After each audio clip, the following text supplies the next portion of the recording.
Hello అండి. అందరికీ నమస్తే. అందరూ ఎలా ఉన్నారండి? బాగున్నారా? మేమైతే చాలా బాగున్నాం.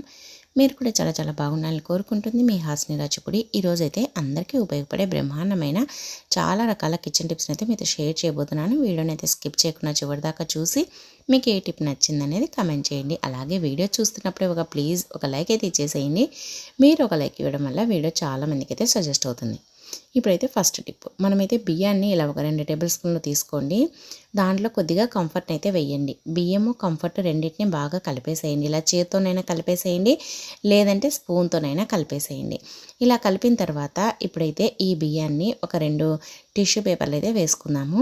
ఒక టిష్యూ పేపర్ని తీసుకొని ఇలా 2గా కట్ చేసేసుకోండి. మనకి టిష్యూ పేపర్ కూడా వేస్ట్ కాకుండా ఉంటుంది. ఒకవేళ మీ దగ్గర టిష్యూ పేపర్ లేకపోతే నార్మల్ పేపర్ కానీ, లేదంటే ఏదైనా పాతది కాటన్ క్లాత్ ఉంటుంది కదా, అదైనా తీసుకోండి. ఇలా 2 టిష్యూ పేపర్లో కొద్దిగా కొద్దిగా బియ్యాన్ని అయితే వేసుకోవాలన్నమాట. ఇలా వేసేసుకొని దీన్ని చుట్టేసుకోవాలి. ఇలా మీకు ఎన్ని కావలిస్తే అన్ని ప్యాకెట్లు అయితే వేసుకోవచ్చు అనమాట. ఇలా చేసుకోవడం వల్ల మనకి ఏమవుతుందంటే, మనము ఇప్పుడు చలికాలం కదా, బట్టలు ఎంత ఆరబెట్టినా కూడా కొద్దిగా స్మెల్ అనేది వస్తూ ఉంటాయి, ముక్కిన వాసన వస్తూ ఉంటుంది. అలాంటప్పుడు ఇలా బియ్యంని ఇలా కంఫర్ట్ వేసి ఇలా టిష్యూ పేపర్లో కానీ క్లాత్లో కానీ పెట్టి మనము బట్టల్లో పెట్టడం వల్ల బట్టలు అనేది ముక్కిన వాసన కానీ కుంటు వాసన కానీ రావు. అలాగే చెమ్మ చేరకుండా ఉంటుంది. బట్టలు కూడా ఎప్పుడూ మంచి వాసనతో ఉంటాయన్నమాట. ఎందుకంటే కంఫర్ట్ వేసాం కదా, చాలా మంచి స్మెల్ అయితే ఉంటుంది. ఈ చలికాలం చాలా బాగా యూజ్ అవుతుందండి. ఎందుకంటే బట్టలు కొద్దిగా స్మెల్ వస్తూనే ఉంటాయి, తడ ఆరదు కాబట్టి. తప్పకుండా ఈ టిప్ని అయితే ట్రై చేయండి. కబోర్డ్లో కానీ ఎక్కడైనా సరే సెల్ఫ్లో కానీ మీకు ఎక్కడ బట్టలు ఉంటే ఆ ప్లేస్లో పెట్టేసేయండి. ఇంకా నెక్స్ట్ టిప్ అండి, చూడండి, మనమైతే టిష్యూ పేపర్ని అయితే వాడుతూ ఉంటాం కదా. టిష్యూలని మనము ఇలా పైన కట్ చేసేసామనుకోండి, అది మనం పొరపాటున ఒక్కోసారి పట్టుకున్నప్పుడు కింద పడిపోయాయంటే మొత్తం పడిపోతాయన్నమాట. ఇంకా అలాగే మనము అటు ఇటు పెట్టడం వల్ల దుమ్ము పడుతూ ఉంటుంది. అలా కాకుండా ఎప్పుడు నీట్గా ఉండాలి, మనం ఎటు అన్నా పడిపోకుండా ఉండాలి అంటే ఇలా అయితే చేయండి. ఫస్ట్ అయితే ఇలా మనము ప్యాకెట్ని ఇలా రౌండ్గా తిప్పేసేయండి. ఇలా మధ్యలో ఇలా వస్తుంది కదా, దాన్ని కట్ చేయండి. ఇలా కట్ చేసేసి దీంట్లో నుంచి మనము టిష్యూ పేపర్స్ని అయితే తీసుకోవాలన్నమాట. ఇలా తీసుకున్నామంటే మనకి పేపర్స్ అనేది దుమ్ము పట్టకుండా ఉంటాయి. అలాగే మనకి టిష్యూలు అనేది నీట్గా ఉంటాయన్నమాట. పడిపోతాయనే భయం కూడా ఉండదు. చాలా అంటే చాలా బాగా యూజ్ అవుతుందండి ఈ విధంగా తీసుకోవడం వల్ల. ఇలా అయితే చేసి చూడండి. ఇంకా టిష్యూలు మీరు ఎలా వాడుకున్నా కూడా దుమ్ము పట్టకుండా ఎక్కువ రోజులు వస్తాయన్నమాట. ట్రై చేయండి. ఇంకా నెక్స్ట్ టిప్ అండి, చూడండి, మన ఇంట్లో రాగి గ్లాసులు, రాగి చెంబులు ఉంటాయి కదా, అవి కొన్ని రోజులు వాడిన తర్వాత ఇలా నల్లగా పాతగా అయిపోతూ ఉంటాయి. అలాంటప్పుడు ఇలా అయితే చేయండి. మన ఇంట్లో మెత్తగా అయిపోయిన టమాటా పండు కానీ, లేదంటే కొద్దిగా కుళ్ళిపోతున్న టమాటా పండు అయినా మనం వంటల్లోకి వాడకుండా పడేస్తూ ఉంటాం కదా, పడేయకుండా ఇలా అయితే తీసేసుకోండి. టమాటా పండు పైన కొద్దిగా సాల్ట్ని అయితే వేసేసి ఇలా రుద్దేసేయండి. ఇలా వీడియోలో చూపించినట్టుగా ఇలా రుద్దడం వల్ల ఏమవుతుందంటే, ఈ సాల్ట్కు ఆ టమాటా పండు గుజ్జుకు ఇది మొత్తం ఈ నలుపు అనేది పొయ్యి, చూడండి, మనం షాప్లో ఇప్పుడే కొన్నామన్నట్టుగా అయిపోతుంది అనమాట.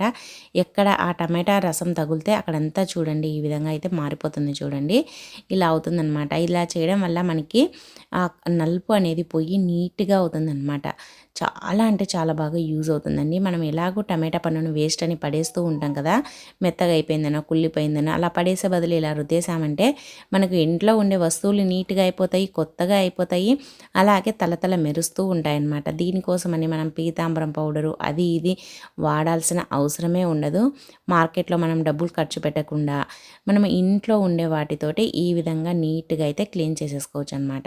చూడండి, ఇలా రుద్దేశామంటే ఇంకా మనకి నీట్గా అయిపోతుంది అనమాట. చాలా చాలా కొత్తగా కనిపిస్తుంది. ఇలాంటివి గ్లాసులు కానీ, మన ఇంట్లో రాగి చెంబులున్నా, అలాగే కప్పులున్నా, గిన్నెలున్నా, ఏవైనా సరే ఈ విధంగా అయితే మనము టమాటా పండుతో రుద్దేశామంటే చూడండి ఇలా తలతల మెరుస్తుంది. నేనైతే లోపల మీకు చూపించడానికి లోపల రుద్దలేదు, బయట అయితే రుద్దేశాను. జస్ట్ ఇలా రసం తగిన కూడా తెల్లగా అయిపోతుందన్నమాట. తప్పకుండా ట్రై చేయండి. అలాగే టిప్ నచ్చితే వీడియోను లైక్ చేయండి. ఇంకా నెక్స్ట్ టిప్ అండి, నెక్స్ట్ టిప్ ఏంటంటే, చూడండి, మన ఇంట్లో ట్యాబ్లెట్స్ అయితే ఉంటూ ఉంటాయి కదా, ఒక్కోసారి డేట్ అయిపోయిందని పక్కన పెట్టేస్తూ ఉంటాము, లేదంటే వాడకుండా చాలా రోజుల నుంచి పక్కన పెట్టేసినట్టువైనా ఉన్నా సరే తీసుకోండి. 1 కానీ 2 కానీ ట్యాబ్లెట్లు అయితే తీసుకోండి. అలాగే ఒక టిష్యూ పేపర్ కానీ నార్మల్ పేపర్ కానీ తీసేసుకోండి. ఇలా తీసేసుకొని ఇప్పుడు దీన్ని ఇలా ట్యాబ్లెట్ని ఇలా టిష్యూ పేపర్ పైన పెట్టేసి ఇలా మెత్తగా దంచండి. ఇలా మెత్తగా దంచిన తర్వాత ఇప్పుడు దీన్ని ఒక బౌల్లోకి అయితే వేసేసుకోండి. లేదు అని అంటే ఒకటి ఏదైనా పాతది గిన్నె ఉన్న దాంట్లోకి అయితే వేసేసుకోండి. తర్వాత దీంట్లో ఇప్పుడైతే వాటర్ అయితే పోయాలన్నమాట. వాటర్ పోసేసుకోండి. వాటర్ పోసిన తర్వాత ఇంకా కొద్దిగా డెటాల్ కూడా వేసుకోండి. డెటాల్ వేసి ఈ మూడింటిని బాగా కలిపేసేయండి. వాటరు, ట్యాబ్లెట్, డెటాల్ ఇది మూడింటిని బాగా కలిపేసేసి టాయిలెట్లో అయితే స్ప్రే చేయాలన్నమాట. ఇలా చేయడం వల్ల టాయిలెట్లో చిన్నపిల్లలు ఉన్న సారికి టాయిలెట్ వెళ్తూ ఉంటారు కదా, దాంట్లో బ్యాక్టీరియా అవన్నీ చేరి ఉంటాయి. అందుకోసమని మనం 2-3 రోజులకు ఒకసారైనా ఇలా ట్యాబ్లెట్ పొడి, డెటాల్ వేయడం వల్ల దాంట్లో క్రిములు కానీ బ్యాక్టీరియా కానీ లేకుండా చనిపోతాయి. పిల్లలు యూజ్ చేసినా కూడా టెన్షన్ లేకుండా ఉంటుంది. ట్రై చేయండి. ఇంకా నెక్స్ట్ టిప్ అండి, ఫస్ట్ అయితే ఒక చిన్న గిన్నెనైతే తీసుకోండి. దాంట్లో ఆమ్దాన్ని అయితే కొద్దిగా వేయండి. కొద్దిగా అంటే కొద్దిగా ఆమ్దం వేసేసేయండి. ఇది ఎందుకు అని అంటే చెప్తాను. ఇప్పుడు ఈ ఒక ఇయర్బడ్ అయితే తీసుకోండి. చాలామందికి ఐబ్రోస్ పల్చగా ఉంటూ ఉంటాయి కదా, ఐబ్రోస్ పల్చగా ఉన్నాయని ఐబ్రో పెన్సిల్ వాడుతూ ఉంటారు. అలా కాకుండా మనము ప్రతిరోజు నైట్ పడుకునే ముందర ఈ విధంగా ఇలా మనము కొద్దిగా ఆమ్దాన్ని ఇలా ఐబ్రోస్ పైన బాగా ఇలా అప్లై చేయాలన్నమాట. ఇలా అప్లై చేయడం వల్ల మనకి ఐబ్రోస్ అనేది పల్చగా ఉన్నా సరే ఒక రెండు నెలలుగాన బాగా రోజు అప్లై చేశారంటే బాగా తిక్కుగా పెరుగుతాయన్నమాట. చాలా బాగా యూజ్ అవుతుంది. తప్పకుండా ట్రై చేయండి. ఇంకా నెక్స్ట్ టిప్ అండి, చూడండి మన ఇంట్లో నిమ్మకాయ ఉప్పలు మనం ఏదైనా వాడి పక్కన పెట్టేసేది కానీ, లేదంటే మనం సగం నిమ్మకాయ ఉప్పను వాడేసి సగం పక్కన పెట్టేసి ఉంటాం. అది వాడిపోయి ఉంటుంది కదా, దాన్ని ఎందుకు పనికిరాదని పడేస్తూ ఉంటాము. కానీ పడేసే ముందర ఒక్కసారి ఇలా అయితే చెయ్యండి. మనకి గోర్లు ఉంటాయి కదండి, గోర్లు ఈ చలికాలంలో చాలా సెన్సిటివ్గా అయ్యి ఇరిగిపోతూ ఉంటాయి. అలాగే చాలామంది పెంచుకుంటూ ఉంటారు అందంగా ఉండాలని. మరి పెంచుకున్నప్పుడు కూడా ఏదైనా తగిలిందంటే విరిగిపోతూ ఉంటాయి, పల్చగా ఉండడం వల్ల కానీ, లేదంటే అవి స్మూత్గా ఉండడం వల్ల కానీ. అలాగే ఒక్కోసారి గోర్ల చుట్టూరా స్కిన్ అంతా లేసిపోతూ ఉంటుంది. అలాగే గోర్లు కూడా పల్చగా పెంకుగా అయిపోతూ ఉంటాయి. అలా కాకుండా ఉండాలంటే ఇలా అప్పుడప్పుడు నిమ్మకాయ రసాన్ని, అదేనండి నిమ్మకాయ ఉప్పని ఇలా ప్రెస్ చేసినట్లుగా అన్నామంటే ఆ రసం వల్ల ఆ సి విటమిన్ ఎక్కువగా ఉంటుంది కాబట్టి మనకి గోర్లు అనేది గట్టి పడతాయి అన్నమాట. ట్రై చేయండి. ఇంకా నెక్స్ట్ టిప్ అండి, ఫస్ట్ అయితే ఒక చిన్న బౌల్ అయితే తీసేసుకోండి. దాంట్లో ఈ విధంగా చూడండి ఒక 1 టేబుల్ స్పూన్ లేదంటే 1.5 టేబుల్ స్పూన్ అంతా పెరుగునైతే వేయండి. అలాగే కొద్దిగా ఆయిల్, మన తలకు మన హెయిర్ ఎంత ఉంటుందో, అంటే జుట్టు ఎక్కువగా ఉంటే కొద్దిగా ఎక్కువగా వేసుకోండి, మీడియం సైజ్ ఉంటే ఒక 1 టేబుల్ స్పూన్ అయితే సరిపోతుంది. తర్వాత దీంట్లోనే కొద్దిగా అలోవెరా జెల్ని అయితే వేయండి. అలోవెరా జెల్, ఆయిల్, పెరుగు ఈ మూడింటిని బాగా కలిపేసేయండి. కలిపేసేసి మనం తలస్నానం చేసే ఒక 1/2 అవర్ ముందర దీన్ని జుట్టుకు బాగా పట్టించాలన్నమాట. ఇలా పట్టించడం వల్ల మన జుట్టు అనేది చాలా స్మూత్గా ఉంటుంది. జుట్టు చిట్లిపోవడం అలాంటిది లేకుండా ఉంటుంది. అలాగే జుట్టు కూడా మనకు కండిషనర్ వాడితే ఎలా షైనింగ్గా ఉంటుందో ఆ విధంగా ఉంటుందన్నమాట. ఇంకా కండిషనర్తో పనే లేదు. దీన్ని జుట్టుకు పట్టించేసి బాగా తర్వాత తలస్నానం అయితే చేసేయండి. తలస్నానం చేసిన తర్వాత మీ జుట్టు అయితే పట్టు కుచ్చులాగా ఉంటుంది.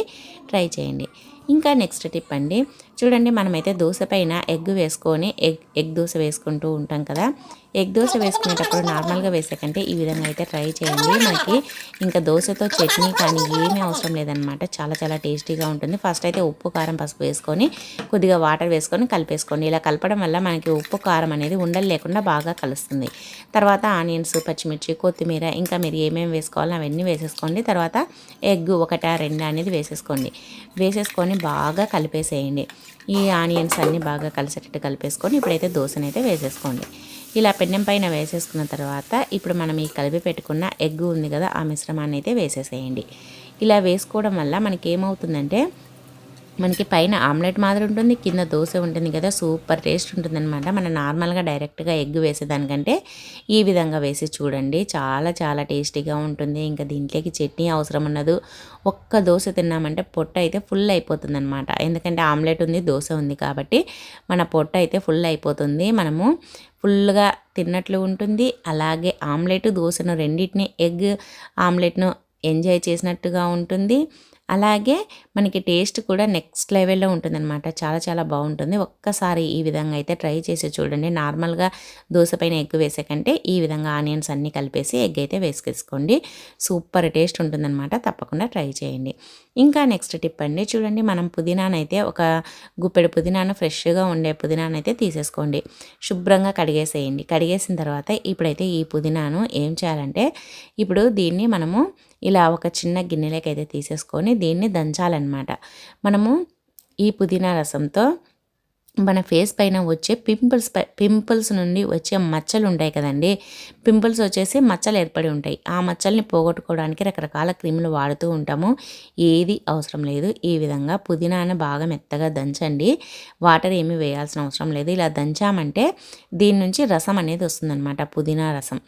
ఈ రసాన్ని అయితే తీసేసుకోండి. ఇలా మనం దంచేసి దీన్ని ఇలా పుదీనాను తీసుకొని ఇలా వత్తామంటే, ఇలా ప్రెస్ చేసామంటే రసం అయితే వస్తుంది చూడండి. ఇలా ఈ రసంలో మనం ఏం చేయాలంటే కొద్దిగా పసుపునైతే యాడ్ చేయాలన్నమాట. ఇలా బాగా మొత్తం రసాన్ని అంతా తీసేసుకోండి. ఇలా మనం ప్రెస్ చేసే కొద్దీ వస్తూనే ఉంటుంది. కావాలి ఇంకా కొద్దిగా ఎక్కువగా కావాలంటే మళ్ళీ ఒకసారి దంచేసి పిండేసేయండి. తర్వాత ఇలా దంచుకున్న తర్వాత దీంట్లో ఈ రసంలో కొద్దిగా పసుపునైతే వేయండి. పసుపును వేసేసి బాగా కలిపేసేసి మన ఫేస్ పైన ఎక్కడైతే పింపుల్స్ వల్ల నల్ల మచ్చలు ఏర్పడి ఉంటాయో, అలాగే ఇప్పుడిప్పుడు ఏర్పడుతున్న, అలాగే ఇంకా ఫేస్ పైన ఏదైనా నల్లగా మచ్చలు ఉన్నా సరే ఈ రసాన్ని కనుక మనము అప్లై చేసామంటే మన ఫేస్ పైన ఉండే నల్ల మచ్చలు కానీ, లేదంటే పింపుల్స్ వల్ల వచ్చే మచ్చలు కానీ ఏమైనా తగ్గిపోతాయన్నమాట. ఇదైతే ఆయుర్వేదం రెమెడీ కాబట్టి ఎటువంటి సైడ్ ఎఫెక్ట్స్ ఉండవు. అలాగే మనకి ఇది ఏమి దీంట్లో వేయలేక కాబట్టి టెన్షన్ పడాల్సిన అవసరమే లేదనమాట. ఈ విధంగా ట్రై చేయండి. మన ఫేస్ పైన ఉండే మచ్చలన్నీ పూర్తిగా తగ్గిపోతాయి. ట్రై చేయండి. ఇంకా నెక్స్ట్ టిప్ అండి, మనమైతే టీ పొడి అయితే బయట నుంచి తెచ్చుకుంటూ ఉంటాం కదా. ఇలా మనం ప్యాకెట్లో తెచ్చుకున్నప్పుడు అయితే పర్లేదు, కానీ లూజ్ది బయట తెచ్చుకుంటూ ఉంటాం కదా, సూపర్ మార్కెట్లో కాకుండా. అలాంటప్పుడు మనం ఇది మంచిదా కాదా అని టెస్ట్ చేయాలంటే ఈ టిప్ని అయితే ట్రై చేయండి. ఏం లేదండి, కొద్దిగా టీ పొడిని అయితే తీసేసుకొని ఈ టీ పొడిని ఇలా అనేసుకొని దీన్ని ఇప్పుడు చేయి పెట్టి ఇలా బాగా నలిపేసేయాలన్నమాట. ఇలా చేయడం వల్ల మనకి చేతికి కలర్ మాదిరి అంటిందంటే అది మనకి దాంట్లో కలర్ కలిసింది, ఇది కల్తీదని తెలుసుకోవాలన్నమాట. కలర్ ఏమి అంటకుండా మనం రుద్దినప్పుడు ఎలా ఉందో అలానే ఉంది అని అంటే అది ఒరిజినల్ టీ పొడి అని తెలుసుకోవాలన్నమాట. ఇలా చేసామంటే మనము అది మంచిదా కాదనేది తెలుసుకోవచ్చు. కలర్ కలిపినది వాడడం మంచిది కాదు కాబట్టి ఈ టిప్ని అయితే ట్రై చేయండి. ఇంకా నెక్స్ట్ టిప్ అండి, మనమైతే పప్పులు అయితే ఎక్కువగా తెచ్చుకుంటాం కదా. పప్పులు ఒక్కోసారి ఎక్కువగా తెచ్చుకున్నప్పుడు అలానే పెట్టేసామంటే అవి కొద్దిగా స్మెల్ అనేది వస్తూ ఉంటాయి. స్మెల్ రాకుండా పప్పులు ఎప్పుడు ఫ్రెష్గా ఉండాలి అని అంటే ఇలా అయితే చెయ్యండి. ఇంకా పప్పులు అనేది కొంటు వాసన రాకుండా, ముక్కిన వాసన రాకుండా ఉంటాయన్నమాట. ఏం లేదండి, పప్పుల డబ్బాలో ఇలా బిర్యానీ ఆకులను అయితే కొన్ని వేసేసేయండి. ఇలా బిర్యానీ ఆకులు వేసి పెట్టడం వల్ల పప్పులు అనేది మనకి పాడవకుండా ఫ్రెష్గా ఉంటాయన్నమాట. అలాగే మెత్త కూడా పడవన్నమాట. ఇలా బిర్యానీ ఆకులు వేయడం వల్ల పప్పులు కూడా మెత్తబడకుండా ఉంటాయి. ట్రై చేయండి. ఇంకా నెక్స్ట్ టిప్ అండి, చూడండి, మనమైతే టీ అయితే చేస్తూ ఉంటాం కదా. టీ చేసేటప్పుడు ఒక్కసారి ఇలా అయితే చేయండి. రోజు రెగ్యులర్గా టీ తాగి బోర్ కొట్టేస్తూ ఉంటుంది. అలా బోర్ కొట్టినప్పుడు ఈ విధంగా అయితే చేయండి. ఆ టీ ఉడికేటప్పుడు కొద్దిగా కాఫీ పొడిని అయితే వేయండి. ఏ కాఫీ పొడి మీరు వాడితే ఆ కాఫీ పొడిని, కొద్దిగా కాఫీ పొడిని వేసేసుకొని మనము బాగా మరగనిచ్చేసి తాగామనుకోండి, కాఫీ ఫ్లేవరు అలాగే టీ ఫ్లేవరు రెండు కలుస్తాయి కదా, చాలా చాలా బాగుంటుందన్నమాట. ఎప్పుడు టీ తాగి బోర్ కొట్టినప్పుడు ఇలా చేసామంటే కొద్దిగా స్పెషల్గా ఉంటుందన్నమాట. అలాగే ఎవరైనా మన ఇంటికి వచ్చినప్పుడు కూడా ఈ విధంగా చేసి ఇవ్వడం వల్ల వాళ్ళకు కూడా ఇది కాఫీనా టీనా అని అనుకుంటారు. ఇది కొద్దిగా స్పెషల్గా ఉంటుంది. టేస్ట్ అయితే రోజు తాగకుండా అప్పుడప్పుడు తాగేసేయండి. చాలా అంటే చాలా బాగుంటుంది. మనము అయితే టీని కాఫీని రెండింటిని ఎంజాయ్ చేయొచ్చు అనమాట. ఫ్లేవర్ అయితే సూపర్గా ఉంటుంది. స్మెల్ అయితే అదర్స్ అనమాట, నెక్స్ట్ లెవెల్లో ఉంటుంది. ట్రై చేయండి. ఇంకా నెక్స్ట్ టిప్ అండి, చూడండి, మనమైతే మిక్సీని రోజు వాడి మిక్సీ జార్ లోపల ఏదైనా బ్లేడ్ల కింద ఇరుక్కొని కొద్దిగా మనం ఏదైనా పట్టినప్పుడు ఈ స్మెల్లే దానికి కూడా వస్తూ ఉంటుందన్నమాట. మనం అల్లం వెల్లుల్లి పేస్ట్ పట్టామనుకోండి, దాని బ్లేడ్ల కింద ఎక్కడైనా ఇరుక్కొని పోయి ఒక్కొక్కసారి స్మెల్ అనేది వస్తూ ఉంటుంది. అలాగే ఒక్కొక్కసారి ఆ బ్లేడ్లు కూడా షార్ప్గా లేకుండా ముద్దుగా అయిపోతూ ఉంటాయన్నమాట. అలాంటప్పుడు ఇలా అయితే చేయండి.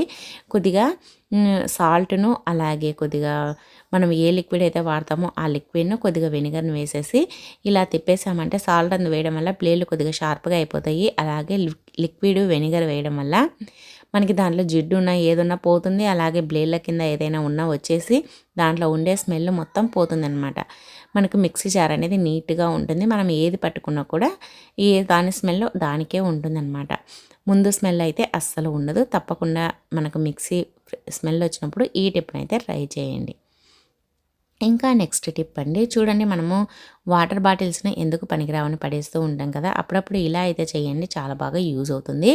వాటర్ బాటిల్ని అయితే ఈ విధంగా సగానికైతే కట్ చేసేసేయండి.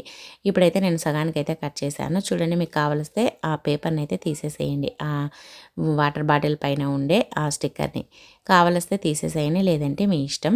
ఇప్పుడైతే దీంట్లో ఏం చేయాలంటే మనము క్యారెట్ను అవన్నీ ఫ్రిడ్జ్లో పెట్టేస్తూ ఉంటాం కదా, ఒక్కొక్కసారి పువ్వులను కూడా పెట్టేస్తూ ఉంటాము. అలాంటప్పుడు మనము ఎక్కడ పడితే అక్కడ పెట్టేయకుండా ఇలా అయితే చెయ్యండి. చూడండి, ఇప్పుడైతే ఈ బాటిల్లో ఇలా క్యారెట్లను అయితే వేసుకోవాలన్నమాట. ఇలా క్యారెట్లను వేసేసుకొని ఇప్పుడు దీనికి ఇలా పైనుంచి ఇలా మూత పెట్టేసేయండి. ఇలా పెట్టేసేసి మనం ఫ్రిడ్జ్లో పెట్టేసుకున్నాం అనుకోండి, మనకి క్యారెట్ ఎన్ని రోజులున్నా పాడవదనమాట. అలాగే క్యారెట్ ఎప్పుడు ఫ్రెష్గా ఉంటుంది, మనకు ఎక్కడ పెట్టేసినా కూడా ఫ్రిడ్జ్లో కనిపిస్తూ ఉంటుంది. కాబట్టి మనం తీసుకొని మనం క్యారెట్ తినాలనుకున్నా, అలాగే జ్యూస్లో వేసుకోవాలనుకున్నా, జ్యూస్ చేసుకోవాలనుకున్నా చేసుకోవచ్చు అనమాట.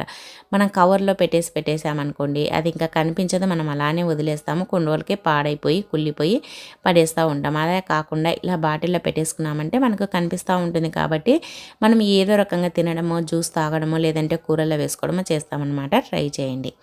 ఇంకా నెక్స్ట్ టిప్ అండి, ఒక చిన్న గ్లాస్ అయితే తీసుకోండి. దాంట్లో బాగా గోరువెచ్చగా ఉండే వాటర్, మరీ ఎక్కువ వేడిగా అవసరం లేదు, గోరువెచ్చగా ఉండే వాటర్ అయితే పోయండి. తర్వాత దీంట్లో ఒక 1 టేబుల్ స్పూన్ అంతా నెయ్యిని అయితే వేసుకోండి. ఇది నెయ్యి ఇంట్లో తయారు చేసినది అయితే బాగుంటుంది అనమాట. ఇదైతే నేను మార్కెట్లో తెచ్చినది, ఇంట్లో అయిపోయిందని బయట నుంచి అయితే తెచ్చానమాట. ఆ నెయ్యిని అయితే చూపిస్తున్నా. ఇప్పుడు ఈ నెయ్యిని ఇలా బాగా కలిపేసేయండి. ఒక 1 టేబుల్ స్పూన్ నెయ్యిని కలిపేసేసి ప్రతిరోజు మార్నింగ్ పరగడుపున కనుక తాగామంటే దీనివల్ల హెల్త్ బెనిఫిట్స్ అయితే చాలా అంటే చాలా ఉన్నాయన్నమాట. మనం నెయ్యిని తాగడం వల్ల ఫ్యాట్ అనుకుంటాం, కానీ నెయ్యి వల్ల మన హెల్త్కు చాలా మంచిది. వెయిట్ లాస్ అవుతారు, హెల్త్ ఎప్పుడు హెల్తీగా ఉంటుంది. ట్రై చేయండి, చాలా అంటే చాలా బాగా యూజ్ అవుతుంది. ఇంకా నెక్స్ట్ టిప్ అండి, చూడండి, మన ఇంట్లో మనము మిక్సీ జార్లు వాడుతూ ఉంటాము. పచ్చళ్ళు అవి చేసినప్పుడు ఇలా బ్లేడ్ల కిందకి, రబ్బర్ల కిందకి ఇలా పచ్చడివి పోతూ ఉంటాయన్నమాట. మన ఇంట్లో మెయిర్స్ ఉన్నారనుకోండి, ఇవన్నీ రోజు నీట్గా తీసి కడగరు కదా, మరి మనమైనా సరే 2 రోజులకు ఒకసారైనా దీన్ని ఈ విధంగా తీసేసుకొని క్లీన్ చేసుకోవాలన్నమాట. మనం పచ్చడి చేసుకున్నప్పుడు ఈ రబ్బర్కి, అలాగే చూడండి ఈ మూతకి ఇలా అతుక్కొని ఉంది కదా, దాన్ని మనం ఒక్కోసారి అలానే పట్టేసామనుకోండి, మిగతా కూరలకు కూడా వెళ్ళిపోతూ ఉంటాయి, అలాగే బ్యాక్టీరియా అవన్నీ చేరి ఉంటాయి. కాబట్టి మన హెల్త్కి మంచిది కాదు. అందుకోసమని కొద్దిగా విమ్ లిక్విడ్ అయితే తీసుకోండి, అలాగే కొద్దిగా వాటర్ తీసుకొని రెండింటిని ఇలా కలిపేసేసి ఇలా బ్రష్ తోటి రుద్దాలన్నమాట. మనం చేత్తో రుద్దితే నీట్గా రాదు, అలాగే ఆ సందుల్లేకి అదంతా వెళ్ళదు. కాబట్టి ఈ విధంగా మనము బ్రష్తో కనుక రుద్దేశామంటే మనకి నీట్గా అవుతుందన్నమాట. చూడండి, ఈ విధంగా చేయడం వల్ల మనకి నీట్గా దాంట్లో ఏది మనకి పచ్చేళ్ళది కానీ ఏది లేకుండా నీట్గా పోతుంది. మనకి మిక్సీ మూత అనేది కూడా కొత్తగా వస్తుందన్నమాట. అలాగే మనకి దాంట్లో బ్యాక్టీరియా అవన్నీ చేరకుండా ఉంటుంది ఈ విధంగా చేయడం వల్ల. అలాగే ఈ మిక్సీ మూతది రబ్బర్ కూడా ఈ విధంగా రుద్దేసేయండి. ఇలా చేయడం వల్ల మనకి ఎప్పుడు హైజెనిక్గా ఉంటుంది, మనము నీట్గా ఉంటుంది, మన హెల్త్ కూడా పాడవకుండా ఉంటుంది అనమాట. దీనిలోకి బ్యాక్టీరియా, ఫంగస్ అవన్నీ చేరి మళ్ళీ మనం అలానే మిక్సీ పట్టి చేయడం మళ్ళీ ఆ కూరల్లోకి అదంతా వెళ్ళిపోతూ ఉంటుంది. కాబట్టి మనం 2-3 డేస్కి ఒక్కసారైనా ఈ విధంగా క్లీన్ చేసుకోవాలన్నమాట. చూడండి ఎంత నీట్గా క్లీన్ అయిపోయిందో, అలాగే మిక్సీ మూత కూడా తలతల మెరుస్తుంది కదా. ఈ టిప్ని అయితే ట్రై చేయండి, చాలా అంటే చాలా బాగా యూజ్ అవుతుంది. ఇంకా నెక్స్ట్ టిప్, లాస్ట్ టిప్, ప్రతి ఒక్క ఆడవారికి బాగా ఉపయోగపడే టిప్ అండి. చూడండి, మనమైతే ఇలాంటి పెన్నాన్ని, దోశ పెన్నం కానీ, చపాతీ పెన్నం కానీ, ఏదైనా సరే పెన్నాన్ని వాడుతూ ఉంటాము. అది ఈ విధంగా కొన్ని రోజులకి తుప్పు పట్టేసినట్లుగా వాడకుండా పక్కన పెట్టేసామంటే అయిపోతూ ఉంటుంది. మరి అలా కాకుండా ఉండాలి, మనకు పెన్నెం ఎప్పుడు ఫ్రెష్గా ఉండాలి, అలాగే మనకి పెన్నెం ఎప్పుడు ఇలా తుప్పు పట్టకుండా ఉండాలంటే ఈ టిప్ని అయితే ట్రై చేయండి. ఫస్ట్ అయితే స్టవ్ వెలిగించేసి స్టవ్ పైన పెన్నాన్ని పెట్టేసి ఆ పెన్నెం పైన ఇలా వేడిగా అయ్యేటప్పుడు షాంపూని అయితే వేయండి. పెన్నెం పైన షాంపూని వేసి చూడండి, మీరే ఆశ్చర్యపోతారు. షాంపూ చేసే అద్భుతము. తర్వాత కొన్ని వాటర్ను కూడా వేయండి, అలాగే కొద్దిగా సర్ఫ్ను లేదంటే సాల్ట్నైనా వేయండి. వేసేసిన తర్వాత దీనిపైన ఇప్పుడు ఒక 1/2 చెక్క నిమ్మరసాన్ని అయితే పిండేసేయండి. ఆ నిమ్మ చెక్కను పిండేసిన తర్వాత ఇప్పుడు ఆ తొక్కతోటే ఈ విధంగా మనం అనాలన్నమాట. కొద్దిసేపటికి అది వేడి ఎక్కుతుంది కాబట్టి ఈ విధంగా కొద్దిగా ఫోర్క్తో అయితే తీసుకోండి. అలాగే కొద్దిగా వంట సోడాను కూడా వేసేసుకోండి. ఇలా ఇప్పుడైతే ఈ ఫోర్క్ని తీసేసుకొని దీన్ని, ఈ నిమ్మకాయ తొక్కని ఈ విధంగా రుద్దేసేయాలన్నమాట. ఇలా చేయడం వల్ల మనకి ఏదైనా మనకి చిల్లుం పట్టినట్టు ఉన్నా, అలాగే దానిపైన ఏదైనా పేరుకొని ఉన్నా, అలాగే దానిపైన మస్సి పట్టి ఉన్నా, అలాగే మనం వాడకుండా పక్కన పెట్టేసి తుప్పు పట్టి అసలు మనం పనికి రాకుండా అయిపోయి ఉంటుంది కదా, అలాంటి దాన్ని కూడా ఇలా చేసామంటే మనకి నీట్గా కొత్త దానిలో అయిపోతుంది అనమాట. వెనకాల కూడా మొత్తం చిలుం పట్టేసినట్టు అయిపోయింది కదా, అది కూడా పోతుంది మనం ఇలా వేడి చేసి కడగడం వల్ల. చూడండి ఈ విధంగా ఉప్పు, వంట సోడా, అలాగే సర్ఫ్, అలాగే నిమ్మకాయ రసము, తర్వాత షాంపూను ఇవన్నీ వేసి క్లీన్ చేయడం వల్ల పెన్నెం అనేది దానికి ఉండే జిడ్డు, మురికి, మసి, అలాగే తుప్పు ఉన్నా ఏమున్నా పోతుందన్నమాట. తర్వాత నీట్గా కడిగేసేసుకోండి. ఇంకా ఇలా కడిగేసుకున్నామంటే మన పెన్నెం అయితే కొత్త దానిలా అయిపోతుంది అనమాట. చూడండి ఇలా వెనకాల చిలుం పట్టినది కూడా ఇలా రుద్దేశామంటే వేడెక్కి ఉంటుంది కాబట్టి నీట్గా పోతుందన్నమాట. ఎక్కువ వేడిగా ఉన్నప్పుడు కడగొద్దండి, కొద్దిగా గోరువెచ్చగా ఉన్నప్పుడు కడిగేసేయండి. ఇలా చేయడం వల్ల మనకి పెన్నెం అనేది నీట్గా క్లీన్ అవుతుంది. అలాగే మీకు ఇష్టమైతే ఇంకా నైట్ మొత్తం ఆయిల్ని అప్లై చేసేసి, మనము వంటకు వాడే ఆయిల్ ఉంటుంది కదా, ఆయిల్ని అప్లై చేసేసి పెట్టేసామంటే ఇంకా మార్నింగ్కు పూర్తిగా నీట్గా అయిపోతుంది. అలాగే ఒక్కొక్కసారి దోశలు లేయకపోయినా కూడా మనము కొద్దిగా ఆయిల్ని, పసుపుని రెండింటిని కలిపి పెన్నానికి అప్లై చేసేసి తర్వాత మార్నింగ్ కడిగేసుకొని వాడుకున్నామంటే మనకి పెన్నెం అనేది దోశలైనా చపాతీలైనా బాగా లేస్తాయి అన్నమాట. చపాతీ అయితే మామూలుగా మనం ఎలా తీస్తే అలా వస్తుంది, కానీ దోశలు అయితే లేయవు. కాబట్టి ఈ టిప్ని అయితే ట్రై చేయండి. చూడండి పెన్నెం కూడా ఎంత నీట్గా అయిపోయిందో. పక్కకు పడేసినది ఉంటే వెంటనే తీసి ఈ విధంగా అయితే క్లీన్ చేసేసుకోండి. సో ఇవండి ఈరోజు టిప్స్. మరి నచ్చాయా? నచ్చితే వీడియోని లైక్ చేయండి. అలాగే మీకు ఏ టిప్ నచ్చింది అనేది కమెంట్ చేయండి. అలాగే మంచి మంచి టిప్స్ కోసం మన ఛానల్ని అయితే సబ్స్క్రైబ్ చేయండి. ఈ వీడియో చూసినందుకు థ్యాంక్ యూ అండి. Thank you for watching. Bye.